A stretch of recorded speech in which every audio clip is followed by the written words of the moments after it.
Y el paciente terminal. A ver, nosotros cuando hablaba de líquidos, les decía que nosotros, ¿qué hacemos cuando llega el paciente? Lo convertimos en Adán, ¿no es cierto? Sí, lo convertimos en Adán, ¿sí? Y ahí no estamos yendo contra la ética. Nos estamos yendo contra la bioética. ¿A ustedes les gustaría que les vean, en el caso de las damas, que les vean los senos? ¿En el caso de los varones les gustaría que les vean sus genitales? No. Si yo estoy consciente, no. Porque tenemos el pudor, ¿sí? Pero si estoy inconsciente, es permisible, porque como yo no sé nada, ¿qué me importa que no me vean, no? Yo no sé nada porque no estoy inconsciente, ¿no? Pero ahí nos estamos yendo contra la ética. ¿Sí? Entonces, en la emergencia, ¿qué nos dice? Hay principios, ¿no? El principio que debemos tener: la vida, salvar las vidas, los valores, y recordemos que manejamos personas humanas. Estas personas humanas, cuando llegan a sus manos, ¿qué quieren? Cuidados seguros y humanos. No quieren cuidados que ustedes y nosotros, yo también lo hago, que llegue el paciente, lo convertamos en Adán o Eva y punto. No queremos eso. Queremos que atendamos con humanidad, ¿sí? Bien, entonces, ¿qué nos dice nuestra famosa, la parte de enfermería? ¿Qué nos dice la famosa Nightingale? ¿Qué nos dice? El cuidado de la vida es el más precioso regalo de Dios puesto en las manos de la enfermera y todos los que trabajamos en la salud. Pero nosotros no nos damos cuenta que cuando estamos trabajando en la emergencia, no nos damos cuenta que estamos manejando vidas. Estamos manejando vidas. Y otra teórica de enfermería, ¿qué nos dice? Que una función de la enfermera es ayudar al paciente a que se recupere, ¿sí? Si yo trabajo bajo ese enfoque, la persona tiene respeto a la vida y tiene derecho a la vida, ¿sí? La persona. Por lo tanto, el personal de salud que se prepara para atender a las personas tiene una responsabilidad. Y esa responsabilidad es parte de la esencia de lo que decidió estudiar. Si yo decidí estudiar ser técnico, sí, pero ser técnico en mis manos también está salvar la vida. Soy médico, igual, y cualquier profesional de la salud. Esa esencia está basada en dos cosas: cómo voy a cuidar a esa persona, y esa persona quiere salud, porque si yo vine a la emergencia me quiero ir viva, no me quiero ir al cielo, ¿sí? Entonces esa salud la vamos a trabajar para el paciente, para la familia y para el entorno de su comunidad. Requiere que esas personas que atiendan a las personas que llegan en estado grave o en estado terminal, requieren que ustedes tengan competencias. Y una de las competencias es que la responsabilidad y el compromiso que tiene cada uno de ustedes en atender a esas personas. Y ustedes trabajan allí, los que trabajan en el prehospitalario, ¿no? Los que trabajan allí tienen una doble responsabilidad. ¿Y saben por qué? Porque allí no tienen un hospital en la pista. En la pista solamente están ustedes, que va a depender de sus dedos, de sus ojos, de sus manos y de sus piernas, para que esa persona llegue a un hospital sin complicaciones y sobre todo sin secuelas. Entonces, ¿este personal de salud se encuentra preparado para afrontar esta situación? Realmente es parte activa del grupo multidisciplinario. Esto va a requerir el trabajo multidisciplinario y también del trabajo personal. Y cuando hablo de multidisciplinario, quiere decir que si ese paciente se complicó, ¿sí? Se complicó, yo debo decir al familiar que se complicó. No debo ser parte de la mentira, ¿sí? Porque el paciente no puede complicarse por mala atención.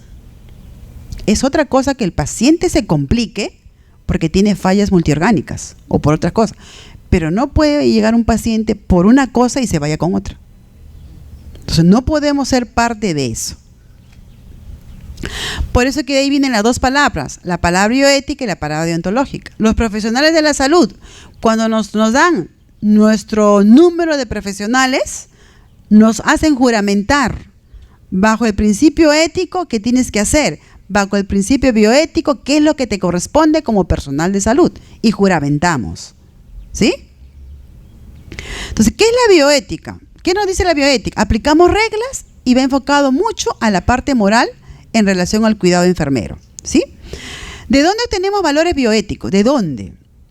De los perceptores morales que apoyan las decisiones éticas, la religión. ¿De dónde vienen? De los valores comunales, de mi entorno, de dónde vengo, de los valores culturales, ¿sí? Y los valores del paciente. Si el paciente viene pues de la puna, tengo que respetar, pues, que no se baña, pues. No le gusta, pues, no se baña. Pero no tiene que bañarse porque las reglas del hospital es a las 6 de la mañana todos los bañamos. Eso hacemos. Y ahí estamos yendo en contra de los principios y estamos yendo en contra de los valores. Entonces yo tengo que tener en cuenta que si yo trabajo con vidas, mi prioridad, ¿quién va a ser? El paciente. ¿Sí? Y la bioética definitivamente es diferente a la ley y a la religión. Porque la bioética, ¿qué trabaja? Nos dice que es diferente a la ley. Porque una ley es rígida. Y a mí me dicen, tú aplica la adrenalina. Porque ¿dónde dice en el protocolo? Si no lo aplicaste, piña. Te vas a acompañar a Keiko. ¿Ya? Si no lo aplicaste. Si lo aplicaste, bien. Pero si lo aplicaste mal, te vas a acompañar a Keiko. La ley lo dice así. Así lo dice la ley. Eso tengan cuidado, ¿eh? La ley es la ley. Pero también hay leyes que son muy antiguas. Hay leyes que son muy antiguas que nosotros tenemos que estar atentos. Que según nosotros, esa ley me ampara. No, esa ley ya está antigua, a lo mejor fue derogada. Y según nosotros, eso nos ampara. La bioética. Esta bioética permite tomar decisiones de flexibilidad. En el caso de la emergencia, implica decidirse cuál es la acción que vamos a tener en la atención de estos pacientes. Hemos dicho que esta bioética está basada en los valores de las personas. Y cuando hablamos de los valores, hay que respetar la parte de la religión. Que yo no puedo imponer a un paciente si no quiere rezar, pues. Porque tiene su forma de su religión. No le puedo imponer al paciente que se vaya, que se confiese con el padre. No, pues. Ella dice que no, y hay que respetarlo. Esa es su forma de ser de ellos. Nadie tiene que imponerle.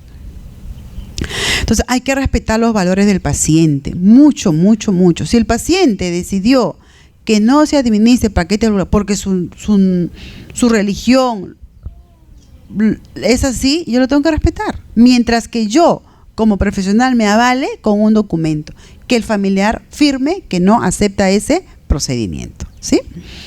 ¿Por qué son los valores importantes, ¿no?, en estas situaciones de emergencia? ¿Por qué? Porque yo tengo que respetar. La persona viene deprimida. Los pacientes que vienen por problemas terminales vienen a la emergencia en un mal estado, que a veces decidimos y lo escuchamos y lo decimos, ¿no? Este paciente es para definir. ¿No escuchamos eso? Para definir si se va al cielo o se queda acá. Pero tengo de acá porque es para definir. ¿Es justo eso? No, no es justo. Porque esa persona también tiene un proceso de la vida. Y el proceso de la vida es que terminamos en el cielo. Y si yo termino en el cielo, también tengo un derecho a mi respeto. ¿Sí? Entonces ahí viene la otra, es que cuando llega al hospital, al paciente terminal, qué bien es recibirlo, señora, tranquilícese, le vamos a atender. Es una tranquilidad para la persona. Pero si yo le voy a decir, señora, ¿sabe qué? O a su familia, ya no se le puede hacer nada y lo vamos a dejar ahí para que se vaya al cielo. A ver, díganle a ustedes. A nadie, pues no le gusta, ¿no? Y lo otro que le puse aquí, Hospital Carrión entrega un cadáver equivocado. Eso estamos yendo muy mal. La señora lo habrán escuchado en la televisión, ¿no? Los que escuchan televisión, ¿no? La señora creo que lo ha estado velando por 3 horas. ¿Y cómo se dan cuenta? Por XX se dan cuenta que no es su familiar. Entonces, ahí estamos yendo pues contra los principios. ¿Cómo? Pues, ¿cómo puede pasar eso en una institución? Imagínense que pase eso hasta en los muertos. Y me da pena porque yo soy de ese hospital. Me da pena porque soy de ese hospital. ¿Y qué pasa? Porque el personal de patología, como ya son muertos, ya pues los tratan como cualquier trapo. ¿Sí? Entonces, ¿qué ha pasado? Se le juntaron 2 y le dijeron, vienen por la señora A, ya llévatelo a ese. Ella es el A. Y él estaba dando otro. Y no se percató que ese paciente no era el A, era otro paciente. Y ahí viene el problema, pero como tienen confianza con las funerarias porque hacen los compinches, ahí está pues. Entonces, ¿qué va a pasar? Y tiene derecho. El hospital tiene que pagarle lo que le corresponde. ¿Y aquí lo van a sancionar? Al de patología. Eso es un delito. Entregar un cadáver por otro. Entonces, a ese trabajador se le va a hacer proceso administrativo. Ahora, ese proceso administrativo tienen que evaluar cuántos meses lo sacan del hospital o lo sacan definitivamente. ¿Sí? Entonces, a estos pacientes hay que tener cuidado cuando ingresan a la emergencia. Son pacientes críticos. Ellos no escogen a qué hospital ir. Los pacientes no escogen porque el paciente está mal. ¿Quién escoge? El familiar. Porque si yo estoy mal, no, llévame al Carrión. No, yo quiero que me lleven la cosa que me salve la vida. ¿Sí? Y lo otro es que hay una ventaja en el personal de salud, que nosotros tenemos interacción con el paciente. Pueden haber normas, sí, pero tenemos una ventaja que estamos las 24 horas del día con el paciente. El paciente nos puede decir qué siente, qué quiere, y por lo tanto yo tengo que respetar también qué es lo que desea el paciente, explicándole, ¿sí? Entonces, en emergencia usualmente no se conoce al paciente, la familia o sus valores. No lo sé, pero yo tengo que respetar porque es una persona, porque tiene derecho a la vida, ¿sí? El personal de salud debe integrar valores personales, culturales, religiosos de la humanidad con el paciente con su propia ética personal y profesional. Los pacientes son los primeros que nos dicen a nosotros, señorita, yo escuchaba cuando yo estaba en la UCI que los médicos decían que yo me iba a morir. Y escuchaba voces de mujeres que decían, no lo atiendas, no lo bañes, porque él se va a morir. Y eso dice. Y eso no es que yo le diga. Hay estudios de investigación que está eso. Lo último que pierde el paciente es la audición. Entonces, por más que el paciente digamos que no nos escucha, pongámonos un esparadrapo o un fijador clínico en la boca, pero no mencionemos eso. Porque estamos yendo con los principios de la persona. Y finalmente el paciente está bien, pues. ¿Sí? Los pacientes no tienen por qué saber lo que tiene el paciente el A y el B. ¿Y por qué saber que tiene el A y el B? Porque nosotros lo comentamos. Entonces, el profesional tiene que tener su ética. No se ve bien que entre profesionales, entre el uno y el otro se apuñalen. No se ve, porque no hay ética. Si mi compañera hizo un procedimiento que no estuvo bien, no la voy a hundir. Al contrario, debo conversar con ella para que no vuelva a hundirse otra vez. Así es. Pero ¿qué pasa en nosotros? Nos hundimos y nos sentimos felices si la hundimos. Esa es la verdad. Entonces, es importante recordar el profesionalismo y la ética, ¿no? Por eso que esta ética, yo digo, describe mucho los valores de los cuales cada profesión tiene. Cada trabajador de salud tiene. El personal técnico también tiene su ética. Y la ética está en su persona. ¿Sí? Entonces, por lo tanto, esos pacientes deben llevarse una mejor imagen de nosotros y llevarnos y guardar el respeto entre técnicos, enfermeras y médicos. Si no hay el respeto entre nosotros, entonces, ¿qué podemos esperar de los pacientes? ¿Los pacientes nos respetan ahora? No. Entonces, ¿cuáles son las obligaciones de nosotros? En la emergencia, salvar vidas, hay que aliviar el dolor. Aliviar el dolor en los pacientes terminales. Hay que consolar a los pacientes para ambas situaciones, el que va a la emergencia y el paciente que va a emergencia por problemas terminales. Esas personas necesitan más el afecto que las personas que van a la consulta externa. Hay que ver la seguridad, y la seguridad va para los tres, para ustedes, para el equipo de salud y para el paciente. No es que se la vea el médico, no. Porque no se ve bien que si yo sé algo, no le diga al personal de salud, al médico, a la enfermera, al tecnólogo. Cuando viene a evaluar al paciente, debe decir, por si acaso ese paciente es código. A nadie nos va a gustar contagiarnos. Entonces, por eso hablamos del equipo. Y finalmente, al paciente, ¿no? Valores comunes de la bioética. La autodeterminación del paciente es la autonomía. El paciente, si decide no administrarse paquete ovular, se le respeta. Servir bien a los pacientes, eso estamos viendo el principio de la beneficencia. No dañar, por favor, no dañar. No producir quemaduras, no hacer que el paciente tenga UPP, no hacer que la UPP que estaba en 2 se convierta en 10. Eso es el principio no maleficencia. Servir bien a los pacientes, ese es el principio de justicia, porque tenemos pues que atender a estos pacientes. La verdad, comunicar el error. Hay que comunicarlo, porque nos ayuda para que aumente personal y también nos ayuda para otros procesos en las instituciones de salud, ¿sí? La confidencialidad. Sí, pues, si yo soy código, me lo deben decir a mí. No tienen que enterarse todos los pacientes que están allí. Todos los familiares tampoco.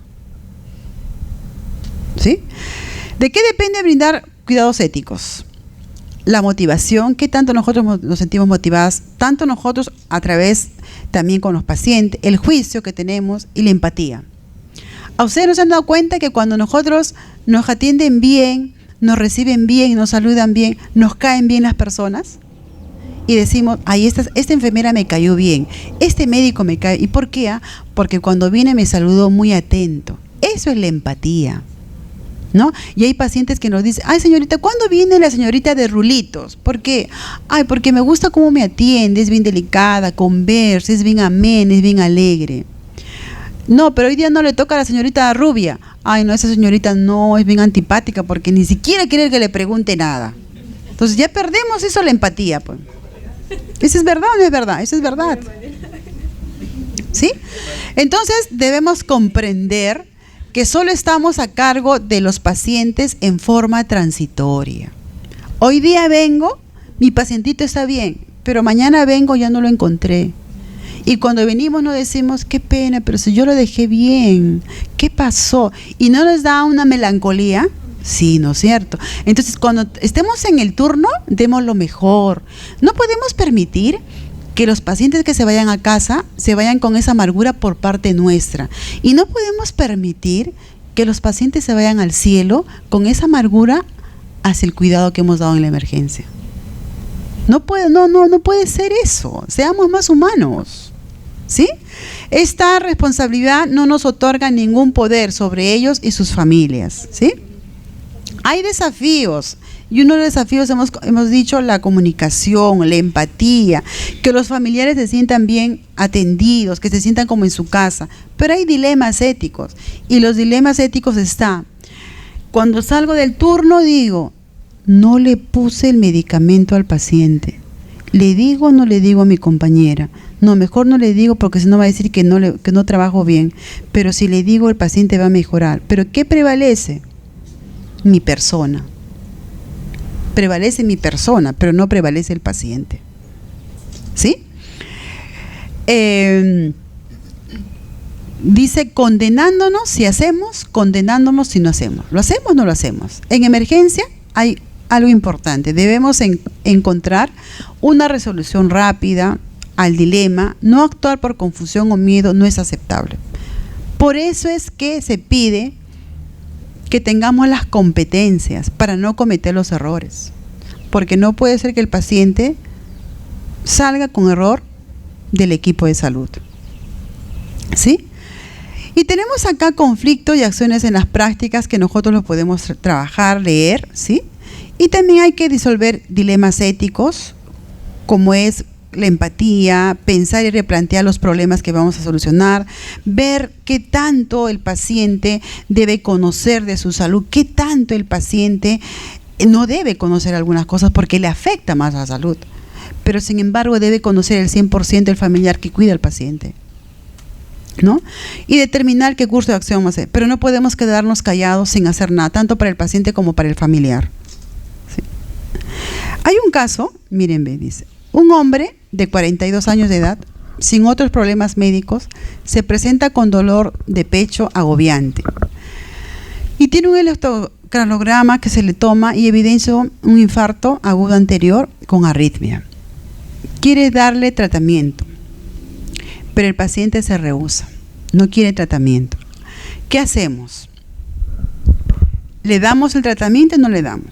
El paciente se rehúsa, no quiere. Si yo no le doy y el paciente tiene una angina, ¿qué pasa? Se muere, ¿no? Se muere el paciente, ¿no? Si le doy, el paciente no se va a morir, pero el paciente no quiere porque quiere morirse. ¿Qué hago? El paciente quiere morirse, no quiere nada. ¿Qué hago? ¿Yo como profesional voy a dejar que se muera? No, me siento mal. ¿Qué debo hacer? Sensibilizar al paciente, conversar con el paciente. Pero el paciente se rehúsa, no quiere. Entonces hay que buscar la familia o preguntar con lo que el paciente se identifica mejor y se siente bien. Esto, por ejemplo, es un dilema ético. Por ejemplo, aquí ese dilema ético, ¿qué valores están en este caso? Valores del paciente con los valores del cuidado, ¿no? Prevalece lo del paciente con lo que yo quiero dar al paciente su tratamiento, ¿sí? Autonomía del paciente contra beneficencia del cuidado. El paciente no quiere. Entonces, aquí estamos viendo que hay valores éticos que entran en conflicto. Pero esto va a mejorar si nosotros tenemos estrategias de negociar con el paciente. Pero esa negociación en el sentido de buenas palabras. ¿Sí? Y aquí pues el paciente tiene la capacidad para hacer decisiones. Hay situaciones, ¿no? Si es beneficioso para él, si lo que se va a hacer es lo más adecuado, explicarle si es necesario o no es necesario. ¿Sí? Hay otro caso, esto vamos a dejarlo. Hay un caso, este es el caso más solamente para comentarles, una paciente que hace paro cardíaco y la paciente queda en estado vegetal. El familiar de la paciente pide a las autoridades, ¿no?, a la parte legal, que le retiren el ventilador mecánico. Y finalmente, la parte legal, el tribunal, define que esta paciente no se le va a retirar el ventilador mecánico. No se le va a retirar, porque tiene el derecho a la vida. Pero el familiar quiere que ya se vaya al cielo, ¿no? Entonces lo pusieron a situación. Ahí vienen los comités de ética. En todas las instituciones hay comité de éticas, por si acaso. Y la ley lo dice, que los comités de ética tienen que reunirse mensualmente. ¿Qué ven los comités de ética? Por ejemplo, el maltrato a los pacientes, cuando hay iatrogenia, ¿qué decisión se toma? Pero no solamente para los profesionales, sino para todo el equipo de salud. Entonces, este paciente pide y la corte decide que este paciente debe continuar con el ventilador, ¿sí? Entonces, estas funciones deben recaer muchas veces en los comités de éticas que le decía en el hospital, donde estos comités de ética van a tener la función educativa, van a tener la función consultiva y van a tener la función normativa. Por eso es que los comités de ética deben ir personas bastantes empáticas, uno, porque tiene que conciliar. 2, personas que sean rectas, que tengan principios morales, ¿sí? Y en estos comités de éticas también tienen que ir, en este caso, por ejemplo, abogados, porque tenemos que ver la parte normativa, ¿sí? Entonces, en la emergencia vamos a tener muchas situaciones en las cuales ustedes van a verse con estos problemas y debemos reflexionar que el rol del personal que trabaja será manifestado en el interés que tenemos cada uno de nosotros, en las opiniones, de los valores que tenemos como personas, tanto en el reconocimiento también que los pacientes hacen hacia nosotros por la atención. Hay que no olvidarnos la dignidad, los valores, el derecho que tiene la persona en la atención al verse comprometida a su salud. Hay que aceptar la autonomía del paciente, ya lo hemos dicho, y no olvidarse la religión, ¿sí? Lo importante es que el equipo reconozca que la persona tiene derecho a la vida y por lo tanto tiene derecho a la atención, pero una atención humana, ¿sí?